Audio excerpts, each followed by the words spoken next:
श्रीमद् भागवत श्रृंखला के श्रीमद् भागवत महात्म्य का दूसरा अध्याय।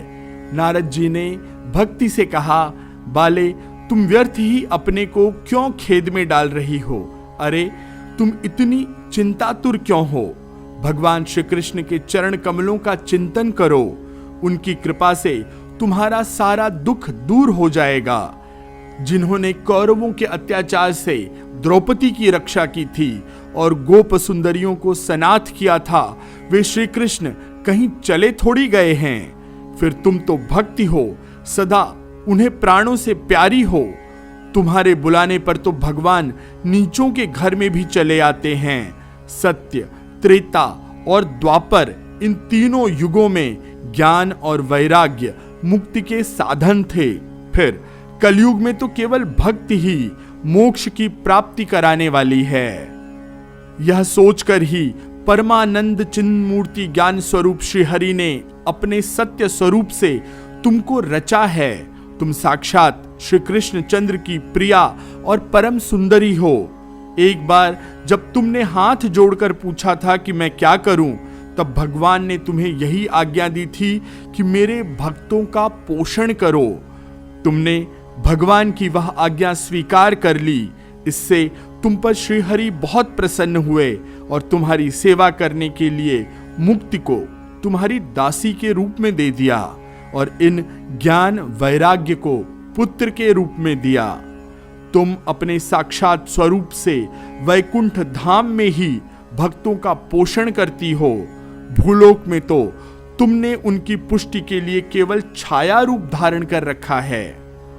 तब तुम मुक्ति, ज्ञान और वैराग्य को साथ लिए पृथ्वी तल पर आई और सत्य युग के द्वापर पर्यंत बड़े आनंद से रही। कलयुग में तुम्हारी दासी मुक्ति पाखंड रूप रोग से पीड़ित होकर क्षीण होने लगी, कमजोर होने लगी। इस लोक में भी तुम्हारे स्मरण करने से ही वह आती है और फिर चली जाती है। किंतु इन ज्ञान वैराग्य को तुमने पुत्र मानकर अपने पास ही रख छोड़ा है। फिर भी कलयुग में इनकी उपेक्षा होने के कारण तुम्हारे ये पुत्र उत्साहहीन और वृद्ध हो गए हैं। फिर भी तुम चिंता न करो, मैं इनके नवजीवन का उपाय सोचता हूं। सुमुखी, कली के समान कोई भी युग नहीं है। इस युग में तुम्हें घर घर में प्रत्येक पुरुष के हृदय में स्थापित कर दूंगा। देखो, अन्य सब धर्मों को दबाकर और भक्ति विषय का महोत्सवों को आगे रखकर मैंने लोक में तुम्हारा प्रचार न किया तो मैं श्री हरि का दास नहीं। इस कलयुग में जो जीव तुमसे युक्त होंगे वे पापी होने पर भी बेखटके भगवान श्री कृष्ण के अभय धाम को प्राप्त होंगे। जिनके हृदय में नित्य निरंतर प्रेम रूपिणी भक्ति निवास करती है, वे शुद्ध अंतःकरण पुरुष स्वप्न में भी यमराज को नहीं देखते। जिनके हृदय में भक्ति महारानी का निवास है, उन्हें प्रेत, पिशाच, राक्षस या दैत्य आदि स्पर्श करने में समर्थ नहीं होते हैं। भगवान तप, वेद अध्ययन, ज्ञान और कर्म आदि किसी भी साधन से वश में नहीं किए जा सकते। वे केवल भक्ति से ही वशीभूत होते हैं। इसमें श्री गोपियां, गोपी जन प्रमाण हैं, वो साक्षी हैं। मनुष्यों का सहस्त्रों जन्म के पुण्य प्रताप से भक्ति में अनुराग होता है। कलयुग में केवल भक्ति ही सार है। भक्ति से तो साक्षात श्री कृष्ण चंद्र सामने उपस्थित हो जाते हैं। जो लोग भक्ति से द्रोह करते हैं वे तीनों लोकों में दुख ही दुख पाते हैं। पूर्व काल में अर्थात पहले के समय में भक्त का तिरस्कार करने वाले दुर्वासा ऋषि को बड़ा कष्ट उठाना पड़ा था। व्रत, तीर्थ, योग, यज्ञ और ज्ञान चर्चा आदि बहुत से साधनों की कोई आवश्यकता नहीं है। एकमात्र भक्ति ही मुक्ति देने वाली है। सूत जी कहते हैं, इस प्रकार नारद जी के निर्णय किए हुए अपने महात्म्य को सुनकर भक्ति के सारे अंग पुष्ट हो गए। वह उनसे कहने लगी, भक्ति ने कहा, नारद जी आप धन्य हैं, आपकी मुझ में निश्चल प्रीति है। मैं सदा आपके हृदय में रहूंगी, आपको छोड़कर नहीं जाऊंगी। साधो आप बड़े कृपालु हैं, आपने क्षण भर में ही मेरा सारा दुख दूर कर दिया, किंतु अभी मेरे पुत्रों में चेतना नहीं आई। आप इन्हें शीघ्र ही सचेत कर दीजिए, होश में ला दीजिए, जगा दीजिए। सूत जी कहते हैं, भक्ति के ये वचन सुनकर नारद जी को बड़ी करुणा आई, बड़ी दया आई। वे उन्हें हाथ से हिला डुला कर जगाने लगे। फिर उनके कान के पास मुंह लगाकर जोर से कहा, ओ ज्ञान जल्दी जग पड़ो, ओ वैराग्य जल्दी जग पड़ो। फिर उन्होंने वेद ध्वनि, वेदांत घोष और बार बार गीता पाठ करके उन्हें जगाया। इससे वे जैसे तैसे बहुत जोर लगाकर उठे, किंतु आलस्य के कारण वे दोनों जंभाई लेते रहे, नेत्र उघाड़कर देख भी नहीं सके। उनके बाल बगुलों की तरह सफेद हो गए थे। उनके अंग प्रायः सूखे काठ अर्थात सूखी लकड़ी के समान निस्तेज और कठोर हो गए थे। इस प्रकार भूख प्यास के मारे अत्यंत दुर्बल होने के कारण उन्हें फिर सोते देख नारद जी को बड़ी चिंता हुई और वे सोचने लगे, अब मुझे क्या करना चाहिए। इनकी यह नींद और इससे भी बढ़कर इनकी यह वृद्धावस्था, इनका यह बुढ़ापा कैसे दूर हो। शौनक जी इस प्रकार चिंता करते करते वे भगवान का स्मरण करने लगे। उसी समय यह आकाशवाणी हुई कि मुनि खेद मत करो, तुम्हारा यह उद्योग, यह प्रयास निसंदेह सफल होगा। देवर्षि, इसके लिए तुम एक सत्कर्म करो। वह कर्म तुम्हें संत शिरोमणि महानुभाव बताएंगे। उस सत्कर्म का अनुष्ठान करते ही क्षण भर में उनकी नींद और उनका बुढ़ापा चला जाएगा तथा सर्वत्र भक्ति का प्रसार होगा। यह आकाशवाणी वहां सभी को साफ साफ सुनाई दी। इससे नारद जी को बड़ा विस्मय हुआ और वे कहने लगे, मुझे तो इसका कुछ भी आशय, कुछ भी अर्थ समझ में नहीं आया। नारद जी बोले, इस आकाशवाणी ने भी गुप्त रूप में यही बात कही। यह नहीं बताया कि वह कौन सा साधन किया जाए जिससे इनका कार्य सिद्ध हो जाए। वे संत न जाने कहां मिलेंगे और किस प्रकार वो साधन बताएंगे।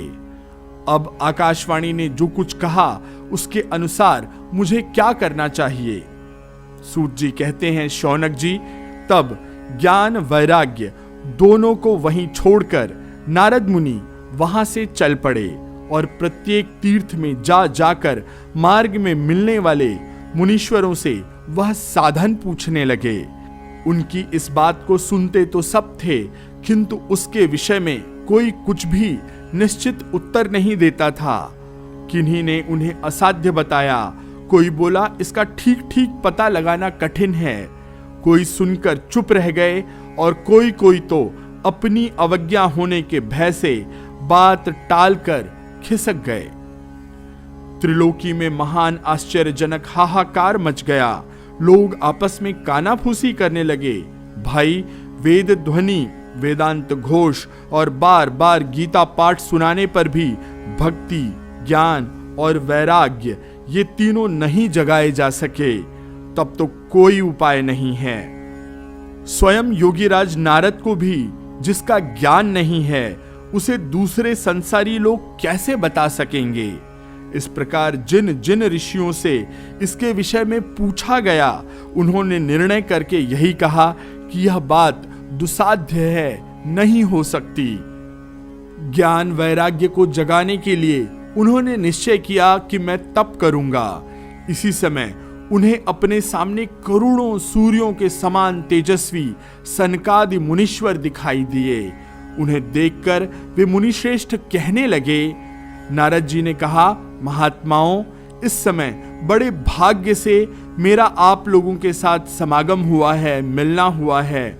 आप मुझ पर कृपा करके शीघ्र ही जल्दी ही वो साधन बताइए। आप सभी लोग बड़े योगी हैं, बुद्धिमान और विद्वान हैं। आप देखने में 5 वर्ष के बालक के जैसे जान पड़ते हैं, किंतु हैं पूर्वजों के भी पूर्वज।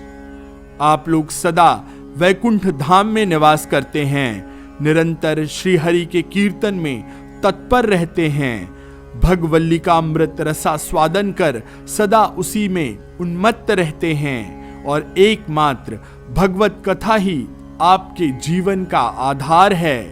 हरिश शरणम अर्थात भगवान ही हमारे रक्षक हैं, हम उनकी शरण में हैं। यह वाक्य, यह मंत्र सर्वदा आपके मुख में रहता है। इसी से काल प्रेरित वृद्धावस्था, बुढ़ापा भी आपको बाधा नहीं पहुंचाती। पूर्व काल में आपके भ्रूभृंग मात्र से भगवान विष्णु के द्वारपाल जय और विजय तुरंत पृथ्वी पर गिर गए थे और फिर आपकी ही कृपा से वे पुनः दोबारा वैकुंठ लोक पहुंच गए। धन्य हैं, इस समय आपका दर्शन बड़े सौभाग्य से हुआ। मैं दीन हूं, आप लोग स्वभाव से दयालु हैं, इसलिए मुझ पर आपको अवश्य कृपा करनी चाहिए। बताइए, आकाशवाणी ने जिसके विषय में कहा वह कौन सा साधन, कौन सा तरीका है और मुझे किस प्रकार उसका अनुष्ठान करना चाहिए? आप इसका विस्तार से वर्णन कीजिए। भक्ति, ज्ञान और वैराग्य को किस प्रकार सुख मिल सकता है और किस तरह इनकी प्रेम पूर्वक सब वर्णों में प्रतिष्ठा की जा सकती है। सनकादि ऋषियों ने कहा, देवर्षि आप चिंता न करें, मन में प्रसन्न हो जाएं। उनके उद्धार का एक सरल उपाय पहले से ही विद्यमान है, पहले से ही मौजूद है। नारद जी, आप धन्य हैं, आप विरक्तों के शिरोमणि हैं, श्री कृष्ण दासों के शाश्वत पथ प्रदर्शक एवं भक्ति योग के भास्कर हैं। आप भक्ति के लिए जो उद्योग, जो प्रयास कर रहे हैं, यह आपके लिए कोई आश्चर्य की बात नहीं समझनी चाहिए। भगवान के भक्त के लिए तो भक्ति की सम्यक स्थापना ही उचित रहती है। ऋषियों ने संसार में अनेक मार्ग प्रकट किए हैं, किंतु वे सभी कष्ट साध्य हैं, बड़ी मुश्किल से साध्य होने वाले हैं और परिणाम में प्रायः स्वर्ग की ही प्राप्ति कराने वाले हैं। अभी तक भगवान की प्राप्ति कराने वाला मार्ग तो गुप्त ही रहा है।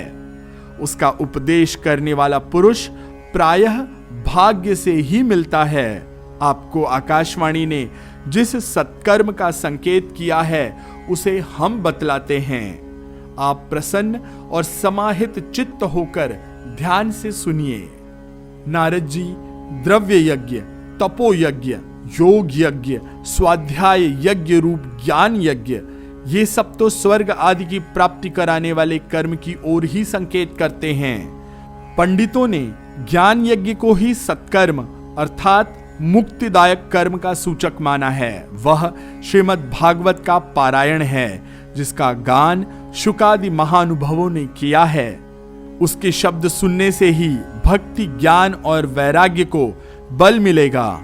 इससे ज्ञान वैराग्य का कष्ट मिट जाएगा और भक्ति को आनंद मिलेगा। सिंह की, शेर की गर्जना सुनकर जैसे भेड़िए भाग जाते हैं, उसी प्रकार श्रीमद् भागवत की ध्वनि से कलयुग के सारे दोष नष्ट हो जाएंगे। तब प्रेम रस प्रवाहित करने वाली भक्ति, ज्ञान और वैराग्य को साथ लेकर प्रत्येक घर और व्यक्ति के हृदय में क्रीड़ा करेगी, खेला करेगी। नारद जी ने कहा, मैंने वेद वेदांत की ध्वनि और गीता पाठ करके उन्हें बहुत जगाया, किंतु फिर भी ज्ञान और भक्ति और वैराग्य ये तीनों नहीं जगे। ऐसी स्थिति में श्रीमद् भागवत सुनाने से वे कैसे जगेंगे?